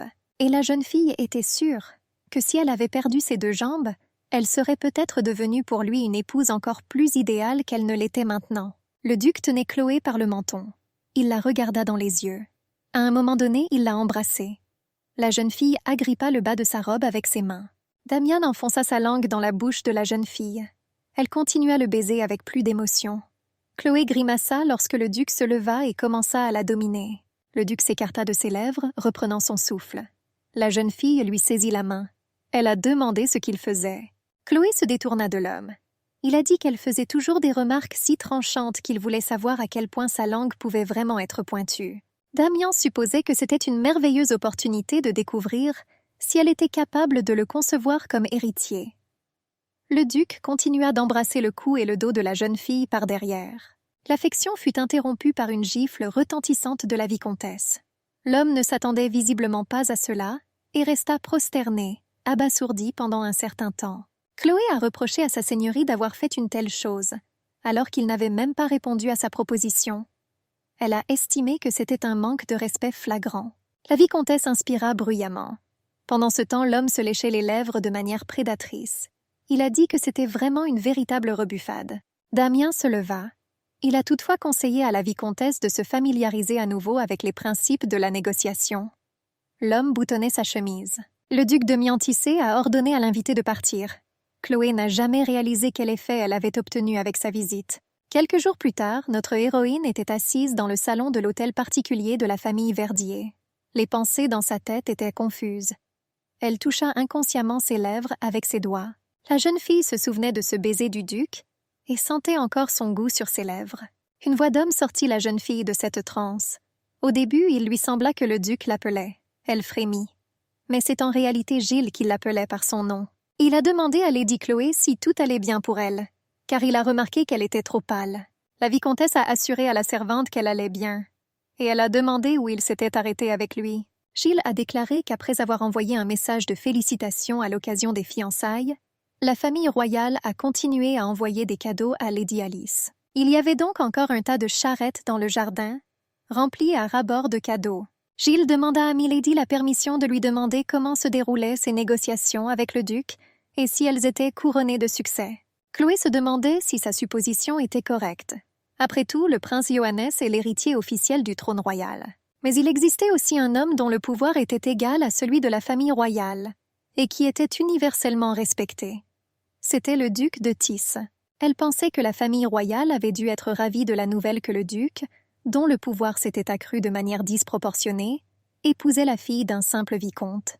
Au lieu de se marier avec une noble issue d'une famille de haut rang, Chloé pensait que le duc de Tis lui-même en était bien conscient. Le domestique frappa et demanda la permission d'entrer, ouvrant la porte avec un rapport à la maîtresse. Le gars s'inclina devant Chloé et lui dit qu'un invité de marque était arrivé. La jeune fille, surprise, demanda qui il était. Le domestique lui dit doucement que c'était le duc de Tis lui-même, et il lui demanda s'il aurait dû le signaler à monsieur. Notre héroïne frémit involontairement. La jeune fille répondit au domestique que son père était malade, et il n'aurait pas dû être dérangé. Elle s'engagea à rencontrer le duc lui-même, c'était la personne du maître, et elle a demandé à l'invité de l'attendre dans le salon. Chloé a dit qu'elle aimerait faire le ménage et rencontrer le duc plus tard. Damien salua la fille. Il a dit qu'il était déjà fatigué de l'attendre. La jeune fille et le domestique Gilles furent également surpris. Le duc demanda pourquoi de telles émotions de surprise au lieu de salutations. Il était content de lui et souriait, assis sur une chaise sculptée. Chloé a dit à sa seigneurie que c'était le comble de l'indécence d'entrer dans la chambre vide d'une dame sans invitation. Il a répondu qu'il ne pouvait pas s'en empêcher, car elle lui manquait énormément. La vicomtesse a dit au duc qu'il s'agissait de son espace personnel, et elle allait ordonner au domestique de l'emmener dans le salon. Mais l'homme s'avança vers elle. Damian demanda d'une voix douce si c'était vraiment nécessaire. Il jouait avec ses mèches de cheveux avec ses doigts. Gilles fut surpris et simplement cloué au sol.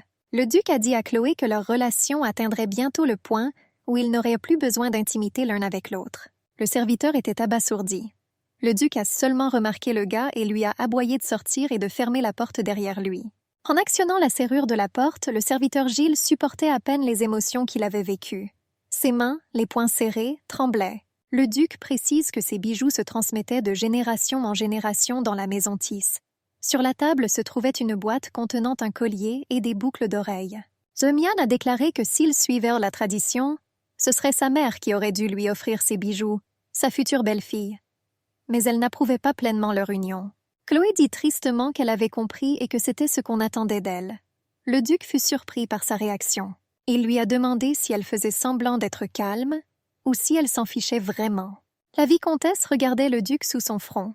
Elle a répondu qu'elle avait simplement peur de réagir trop vite, parce qu'elle ne savait pas quel mot sortirait de sa bouche l'instant suivant. Elle a demandé à Damian si son cadeau signifiait qu'il acceptait sa proposition. Il a brièvement confirmé ce fait. Le duc prit le collier dans ses mains, et il a dit à Chloé de considérer cela comme une proposition. L'homme demande à la vicomtesse en lui tendant sa main décorée « Chloé Verdier, veux-tu devenir ma femme ?» La jeune fille baissa la tête et répondit qu'elle était sincèrement reconnaissante qu'il ait accepté son offre. Damian a été surpris par cette formulation de la réponse, et il lui demanda comment elle allait le lui prouver. Chloé a déclaré qu'elle ferait tout ce qui était en son pouvoir pour aider le duc dans tous les efforts qu'il n'entreprendrait pas, quel qu'il soit. Damian lui a demandé ce qu'elle pensait qu'il pouvait vouloir. La jeune fille réfléchit un instant. Le duc a demandé à Chloé s'il aurait dû passer sa langue sur ses lèvres sèches pour lui faire ouvrir la bouche. À ces mots, la jeune fille rougit timidement. La vicomtesse déglutit nerveusement et dit qu'elle croyait que le désir du duc était le pouvoir, même si elle disait qu'elle était trop myope pour savoir exactement à quoi il pensait réellement. Damian a déclaré d'un ton autoritaire qu'à partir de ce moment, il lui était interdit de dire de telles choses en sa présence. Après tout, il était absolument sûr que Chloé n'avait pas fait preuve d'un mauvais jugement. La vicomtesse répéta qu'elle ferait tout ce qui était en son pouvoir pour aider le duc, et s'il le souhaite à l'avenir, il divorcera volontiers en satisfaisant sa demande. L'homme a demandé avec surprise qu'elle lui ait déjà proposé le divorce. Il considérait cela comme de l'impudence. Le duc a déclaré que son arrogance le rendait furieux. La jeune fille a demandé pardon si ses paroles semblèrent grossières, et elle espérait qu'il ne se méprendrait pas sur ses intentions. Damian se demandait quelles étaient ses intentions, et ce que la fille espérait obtenir de lui. Chloé agrippa l'ourlet de sa robe, et elle a répondu qu'elle aimerait devenir duchesse. L'homme se leva et se dirigea vers elle. Damian a soigneusement placé le collier ancestral de la famille Tisse autour du cou de la jeune fille. Après avoir terminé, il lui a demandé ce que ça faisait de porter les bijoux de la maison Tisse autour du cou. Chloé répondit à Monseigneur qu'ils étaient assez lourds. Le duc a insisté sur le fait que ce n'était rien comparé au fardeau des responsabilités qu'elle aurait à supporter en tant qu'épouse du duc. Et il a précisé si elle voulait vraiment devenir sa femme. Chloé a répondu par l'affirmative, ajoutant qu'elle le voulait plus que tout au monde. L'homme souleva le menton de la jeune fille avec sa main et la regarda dans les yeux. Il lui demande dans quelle mesure elle a étudié de manière approfondie la question des négociations. Le duc lui a demandé ce qu'elle pensait qu'il voulait à ce moment-là. La jeune fille l'attrapa par le nœud de sa cravate, et l'attirant vers elle, elle l'embrassa passionnément sur les lèvres. L'homme succomba à sa tentation et profita de ce moment de tendresse. Leur baiser dura. Les sons et les grondements langoureux parlaient du désir passionné du corps. La jeune fille essaya de se retenir. Sa posture et sa main libre et serrée en parlaient. Les langues des partenaires se touchèrent. Des soupirs langoureux éclatèrent. La jeune fille tenta de retenir le duc par la cravate. Mais il avait déjà réussi à se détacher de Chloé. Il lui a demandé si c'était trop pour elle. La jeune fille a répondu qu'elle ne voulait pas lui mentir. Le duc a déclaré que malheureusement elle devrait s'y habituer. Après tout, il n'allait pas s'arrêter là à l'avenir. La vicomtesse se sentait tombée dans un piège. Le vicomte a parlé à sa chère fille, qu'il n'avait aucune idée qu'elle développait une relation avec le duc. Monseigneur, tenant la jeune fille par la main, dit qu'il espérait qu'elle devienne une bonne duchesse. Lord Verdier a assuré en souriant que sa fille s'en sortirait bien sûr. Et il l'a garanti. Il a insisté sur le fait que Chloé était une femme sensée. Et il était sûr qu'elle gagnerait le respect de tous. Le vicomte dit au duc que s'il pouvait simplement rendre sa fille heureuse, il lui offrirait volontiers tout ce qu'il avait, y compris sa propre vie. La main de Demian reposait sur celle de la jeune fille. Elle a vu des broderies sur son gant. Elle se demandait comment il avait pu trouver ces gants. Après tout, Chloé les a laissés sur la table de sa chambre près du miroir. Le duc demanda à Seigneur Verdier s'il lui accorderait la forêt sur le territoire de ce domaine et les montagnes qui y mènent. Vicomte a été surpris par cette demande. Il a dit que le sol y était stérile et qu'il était difficile de trouver une utilisation aux arbres. Damian a dit que ces terres sont vénérées par Lady Chloé, et il se trouve que c'est là que tout a commencé entre eux. Chloé avait l'impression d'être devenue une pièce sur l'échiquier du duc Tis, et qu'il la manipulera en sa faveur à sa guise. Le prêtre a demandé au jeune marié « Est-ce qu'il fait le vœu de toujours être aux côtés de sa femme et de faire son devoir, malgré toutes les épreuves et tribulations que le destin leur réserve ?» Notre héroïne se tenait dans sa robe de mariée avec un bouquet de roses devant le duc, la tête haute. Il regarda la mariée dans les yeux et prononça les vœux traditionnels. Le prêtre a déclaré que désormais les mariés peuvent s'embrasser pour sceller leur union devant Dieu. La jeune fille ferma les yeux.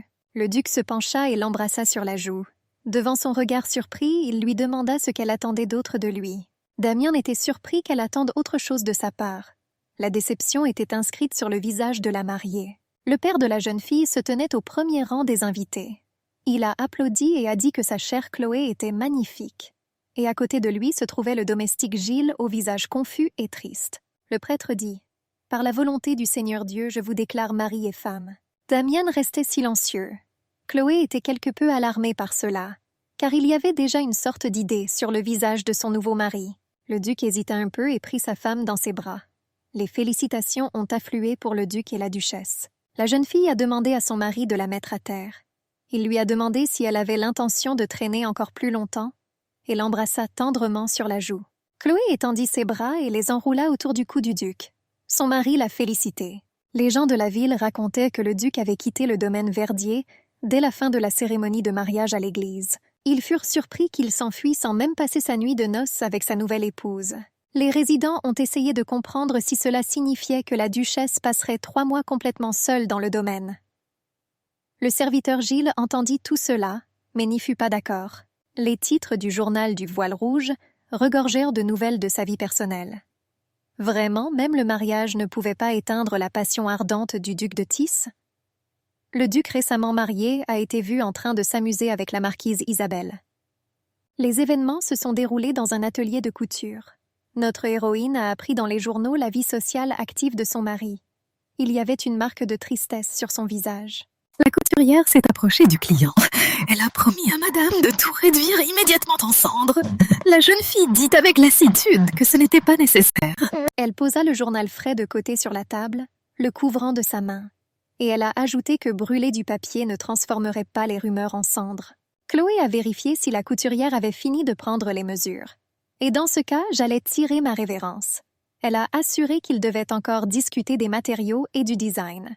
La dame a dit qu'elle laisserait tout cela à sa discrétion, considérant qu'elle-même n'était pas très au courant de ces questions. La jeune fille partit. Gilles l'accompagna jusqu'au seuil en s'inclinant. La cloche de la porte sonna mélodieusement, touchée par la porte. Le domestique accompagna la dame dans la voiture. Il a dit que les hommes et leur incapacité à se contrôler ruineraient ce pays. Il propose à Lady Chloé de confier pour un temps la gestion du domaine à d'autres. La voiture s'éloigna. Gilles a dit qu'il pourrait également s'occuper des affaires en son nom. La dame a assuré que tout allait bien. La servante a déclaré qu'elle risquait d'attirer une attention indésirable à cause de l'article du journal. Mais Chloé lui a assuré que si les gens voyaient qu'elle, la duchesse, permettait à de telles rumeurs sans fondement de la blesser. Puis, une fois la cérémonie terminée, le duc, toujours dans son léger costume de marié, monta à cheval. Il a dit à sa femme qu'il avait désormais l'intention de retourner dans la capitale. Chloé le regarda silencieusement dans les yeux. Son mari le lui a conseillé. Il lui donna l'ordre de commencer maintenant les fonctions de duchesse. Et maintenant, alors que notre héroïne était assise à la fenêtre de la voiture, elle pensait que son mari n'avait jamais répondu à aucune de ses lettres depuis 3 mois. Elle se souvenait de cette photo en première page du journal, et elle se demandait si cela pouvait être la raison de son silence. Chloé a admis qu'elle n'attendait honnêtement rien de ce mariage, et elle s'est assurée qu'il n'y avait aucune raison que cela l'affecte. Gilles regardait la dame avec un regard impassible. Il dit à Lady Chloé qu'une bonne nouvelle l'attendait à son arrivée au manoir. À sa question silencieuse, il précisa qu'une lettre était arrivée de Lady Alice. Elle était petite, mais il semblait qu'elle était en parfaite santé. La jeune fille rayonnait de joie. Elle demande à Gilles pourquoi il ne lui en a pas parlé plus tôt. La servante adoptait les émotions de la maîtresse et se sentait également heureuse avec elle. Chloé pensait qu'elle savait désormais que sa sœur était en sécurité. Et la santé de leur père s'est considérablement améliorée. Et son mariage lui-même a également inspiré les gens de leur domaine. Et d'ailleurs, la jeune fille s'est avouée que de toute façon, elle préférerait vivre séparément de Demian. Chloé pensa, si seulement il était possible de vivre éternellement ainsi en paix. La voiture roulait plus loin dans la rue de la ville. Et sur les rochers des rapides, gisait un journal jeté par quelqu'un avec une photo du duc Tis en première page. Il commençait à faire nuit sur le domaine. Les étoiles illuminèrent le ciel de plus en plus fort. Chloé écrit une lettre à son mari. « Comme je l'ai déjà mentionné dans mes lettres précédentes, grâce à votre seigneurie, tout va bien au domaine Verdier. J'espère que le problème qui vous a poussé à partir sera bientôt résolu. Je vous écrirai à nouveau si quelque chose d'intéressant à mentionner survient. Bien cordialement, Chloé Verdier. » Le duc tenait dans ses mains un morceau de papier avec un message de sa femme et le relut. Il n'aimait pas qu'elle signe son nom avec son nom de jeune fille, parce qu'elle allait prendre son nom. Et là, sur sa table, se trouvait ce même journal avec un article scandaleux sur le duc et sa vie personnelle. L'homme tourna la tête dans sa direction. Demian a supposé que sa femme avait dû voir cet article, mais ne lui a pas dit un mot. Il était intéressé par ce qu'elle ressentait. Et a-t-elle versé des larmes de honte? Le duc croyait la connaître assez bien, et il supposait que Chloé retenait probablement ses émotions, comme toujours. La jeune fille ne savait pas que c'était ce qui irritait le plus son mari. L'homme rit. Il feuilleta le journal et lut l'article. La liaison secrète du duc Tis pendant la soi-disant lune de miel n'a fait que renforcer la position du prince Johannes, héritier du trône royal. Pendant ce temps, les rumeurs sur la détérioration de la santé du roi continuent de se répandre. Le duc était content. Les journalistes ont écrit exactement ce qu'il leur disait de faire. Pensa Damian en tapotant ses doigts sur la table en rythme. Il se souvenait des paroles de sa femme selon lesquelles elle croyait que son désir était le pouvoir. Il se souvenait également de sa promesse de faire tout ce qui était en son pouvoir pour aider son mari à atteindre ses objectifs et à réaliser tous les efforts qu'il entreprenait. Damian soupira et pensa que, malheureusement, elle ne pouvait l'aider d'aucune façon. Le duc admettait que chaque fois qu'il pensait à Chloé, il était pris d'une soudaine envie de saisir quelque chose. La jeune fille a demandé pardon, disant qu'elle devait s'en sortir, et elle s'attendait à ce qu'il lui cède le passage en marchant avec une canne. À partir du moment où Damian l'a vue, elle a commencé à l'énerver. Cela l'irritait de la voir aider ceux qui en avaient besoin, à une époque où elle-même pouvait facilement passer pour l'un d'eux. Et le sentiment étrange à sa vue n'a fait que croître, me laissant un goût aigre dans la bouche. Le duc examina les gants brodés par Chloé. Il pensait que la prochaine fois, il devrait l'enfermer dans une pièce et la forcer à coudre 24 heures sur 24. Il pensait que lorsque la fille serait à court de tissu, il la forcerait à broder sur lui-même. La journée était belle et ensoleillée. Une forte toux se fit entendre dans le palais royal. L'homme dit d'une voix rauque que bientôt le seigneur le prendrait chez lui. Et il exprima au duc Tissa l'espoir qu'il servirait bien Johannes même après sa mort. Le roi était sûr que Demian était bien conscient que le prince était fou. Il demanda au duc de jurer devant Dieu qu'il serait dévoué à Johannes. Demian dit, les yeux plissés, qu'il avait promis s'il devenait un roi digne de son dévouement. Mais cette réponse ne satisfit pas le monarque. Le roi affirma avec colère que c'était le devoir de chaque sujet d'être loyal envers le roi. Il a été étouffé par une quinte de tout. Le duc dit calmement au monarque mourant que dans ce cas, ce qui attendait leur pays à l'avenir était tout à fait évident. Demian a annoncé que le dirigeant de leur royaume serait celui qui, inaperçu de tous, était devenu fou. Il était bien conscient des faiblesses de l'héritier du trône. Mais ensuite il a repris ses paroles. Il a dit qu'il était conscient de la folie de Johannes ainsi que du nombre de personnes mortes entre ses mains. Demian a assuré que de nombreuses rumeurs sortirent du palais royal, selon lesquelles les corps ensanglantés de ses victimes étaient retirés les uns après les autres des chambres de l'héritier du trône. Le duc a assuré que le peuple ne tarderait pas à comprendre que ces paroles n'étaient pas de simples rumeurs. Il a dit à Sa Majesté qu'il avait risqué sa vie sur le champ de bataille pour cet homme. Le commandant a affirmé qu'il était toujours prêt à se battre pour son pays. Et il pensait que c'était juste. Mais il lui était difficile d'accepter qu'un fou contrôle tout. Le roi s'éclaircit la gorge. Puis il demanda d'un air menaçant au duc à quoi il osait faire allusion devant lui. Demian a répondu que la folie de Johannes était désormais gardée secrète. Mais tôt ou tard, tout ce qui est secret deviendra clair. Il se leva de la chaise à côté du lit du monarque. Le roi, en colère, demanda à son sujet depuis quand nourrissait-il de telles ambitions avides. Damian fit le tour de la pièce. Et se retournant par-dessus son épaule, il répondit que c'était le cas depuis sa naissance. D'autres événements nous amènent au domaine Verdier. Notre héroïne était assise dans son bureau et lisait un livre avec enthousiasme. À un moment donné, la jeune fille s'est souvenue de cet article de journal sur le duc de Tis et la marquise Isabelle. Elle les imaginait s'amuser ensemble. Chloé regrettait de ne pas avoir lu cet article attentivement. Mais ensuite, j'ai commencé à repousser ses pensées loin de moi.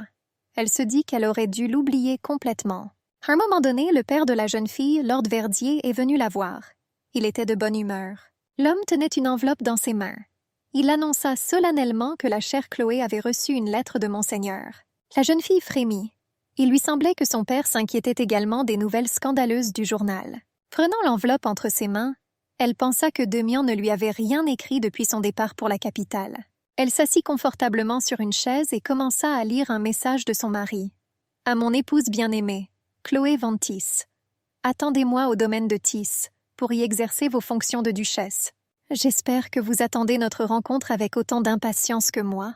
Votre mari, Demian Ernst von Tis, lut la jeune fille jusqu'au bout et déglutit nerveusement. Chloé se tenait sur le seuil de la maison de son père, lui disant au revoir. Le vicomte s'adresse à Gilles et lui exprime l'espoir qu'il escortera sa fille en toute sécurité jusqu'au domaine de Tissé. Le serviteur a dit à Monseigneur qu'il n'avait rien à craindre.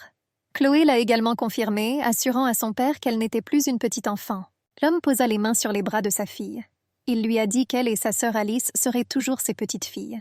Chloé lui a demandé en plaisantant de deviner comment il l'appellerait également, même lorsqu'elle deviendrait vieille. Il a confirmé qu'elle avait absolument raison. Il dit qu'il comprenait qu'elle était désormais la vénérable épouse du duc et qu'elle aurait dû le quitter depuis longtemps. La fille était aussi triste. Chloé se jeta dans les bras de son père. Il serra son enfant contre lui avec toute la tendresse d'un père. La fille lui a dit mentalement qu'elle aimerait rester avec lui pour toujours. Et elle lui a promis à voix haute qu'elle irait bien. Elle a dit que son père lui-même avait vu à quel point le duc l'appréciait. Chloé se dit à quel point elle n'avait pas envie de partir pour le manoir de Tis pour le moment. Mais elle a assuré à haute voix à son père que tout irait vraiment bien pour elle. La jeune fille fit un effort titanesque et se mit à sourire. Et elle a demandé à son père de la laisser entrer dans la vie conjugale avec le sourire. Le train roulait le long des rails, libérant des nuages de vapeur du tuyau et remplissant les environs des bruits forts du mouvement de ses mécanismes. Nos héros voyagèrent dans l'une des voitures. Gilles a dit à Madame Chloé qu'il se serait parfaitement bien passé dans le wagon couvert. Le gars pensait que ce coupé était trop luxueux pour quelqu'un comme lui. Et il regarda autour de lui avec intérêt. Ce à quoi Chloé lui assura qu'ils avaient 2 jours entiers de voyage devant eux. Et en plus, elle passera bientôt la plupart de son temps complètement seule. Le train traversait les montagnes. Leurs sommets glacés étaient recouverts de neige, et en contrebas se trouvaient des prairies jaunies. Gilles a dit qu'il semblait neiger. Chloé a regardé par la fenêtre et a vu cela par elle-même. La jeune fille et son serviteur Gilles arrivèrent au château de bouleau de la maison de Tis. Ils étaient déjà devant sa porte d'entrée. Une femme est venue rencontrer Chloé. Elle salua madame. Puis, d'une voix mécanique, elle s'est présentée sous le nom d'Elisa, disant qu'elle occupait le poste de femme de chambre principale et de gérante. La jeune fille pensait que ce château était tout simplement immense, et une seule personne est venue à sa rencontre. Cela ne pouvait que signifier qu'elle n'était pas la bienvenue ici. Chloé fit claquer sa canne sur le carrelage du salon. Elle a remercié la femme de chambre pour son accueil chaleureux. La jeune fille a demandé à Elisa de préparer à manger pour son compagnon au retour. Elle a assuré que la route ici était assez fatigante. La femme de chambre a dit « D'accord ». La servante en chef a dit qu'elle demanderait aux servantes de préparer quelque chose pour sa servante. et elle a demandé au gars de la suivre. Chloé se tourna vers son serviteur. Elle a regretté de ne pas pouvoir le faire en personne. Elle le remercia et lui demanda de prendre soin de lui en chemin. Elisa a accompagné la fille et elle a boité, condamnée après elle. Le visage du gars exprimait de la tristesse. Elisa rapporta à madame que Lady Chloé était arrivée. La femme a ordonné qu'on la laisse entrer. La jeune fille s'est présentée poliment par son nom et elle a dit que c'était un grand honneur pour elle de pouvoir enfin la rencontrer. Après avoir fait la révérence, elle la remercia d'avoir été mise à disposition d'une voiture et emmenée hors de la gare. La femme demanda impérieusement à Chloé de la regarder. La jeune fille leva les yeux vers la dame avec hésitation. La belle-mère a dit à la jeune fille qu'elle était plutôt jolie, et Chloé pensait que le duc devait tenir de sa mère. La dame a dit à sa belle-fille qu'elle ressemblait à un faon que Demian avait attrapé dans sa jeunesse. Elle a demandé si Chloé cachait une richesse fantastique, et avait-elle des connaissances sur les squelettes dans le placard royal? La dame s'approcha de Chloé, ses talons claquants. La jeune fille répondit négativement à madame. La femme a résumé alors ce que cela signifiait que son fils Demian ait choisi la marier pour des raisons autres que pratiques. La belle-mère a dit à la fille qu'elle était vraiment belle. Mais elle pensait que chasser un cerf avec une patte blessée à des fins sportives était assez inhabituel pour son fils. La femme a dit qu'elle n'en croyait tout simplement pas ses oreilles lorsque Damian lui a demandé de lui proposer leurs bijoux de famille. Elle supposa que c'était peut-être par curiosité. Après tout, de temps en temps, son fils appréciait le frisson. La belle-mère continua d'examiner Chloé, tournant la tête et relevant le menton. La fille a souri et a enduré. Notre héroïne a décidé de s'exprimer. Elle a assuré que sa seigneurie n'aurait pas pris de décision sur quoi que ce soit de sérieux par simple curiosité momentanée. Chloé a déclaré qu'elle ne connaissait pas les raisons de son choix, mais sa mère lui assure qu'elle le servira de tout son cœur, malgré ses propres défauts, et qu'elle fera tout son possible pour faire prospérer la maison Tis. La blonde fut surprise par cette réponse. Elle a dit que la fille s'est avérée plus intelligente qu'elle ne le pensait. La dame a dit qu'elle aimait la fille. Après tout, avec un si joli visage, ses bijoux de famille lui iraient très bien. Et en plus, la jeune fille avait la tête sur les épaules. Elle a insisté sur le fait qu'elle n'en attendait pas moins de son fils. Après tout, pour lui, il n'y a rien au monde de plus important que la famille. La blonde a demandé ce que Chloé ressentirait en écoutant des histoires sur l'enfance de Damian lorsqu'elle était ici. Ce n'est que le soir que Chloé s'est fatiguée dans sa chambre et s'est immédiatement laissée tomber sur le lit. Sa belle-mère lui parlait sans cesse de son fils. La jeune fille supposait alors que son mari avait eu une éducation stricte, mais à en juger par la façon dont il était félicité dans son dos, il était clairement adoré lorsqu'il était enfant. Cela fatiguait assez la jeune fille, qui revenait de toute façon de la route. Se tournant sur le côté, elle aperçut un portrait du duc dans un cadre rond. En tendant la main, elle le posa sur le placard. Elle a été surprise que Demian ait mis son propre portrait dans la chambre de sa femme. Chloé dormait et rêvait que le duc la regardait directement depuis le portrait. Une lumière magique se répand dans toute la pièce. La belle-mère a dit à la jeune fille qu'elle était quelque peu surprise de la voir s'enfermer dans son bureau pendant 3 jours, alors qu'elle était arrivée ici récemment. Elle posa la tasse sur la soucoupe. La dame a dit avec un petit rire que sa belle-fille ressemblait en ce sens à son fils Demian. Après tout, dès qu'il commençait à se concentrer sur quelque chose, il ne remarquait peut-être même pas l'aube. Elle a demandé à Chloé de quoi elle voulait discuter avec elle. La jeune fille hésita un peu,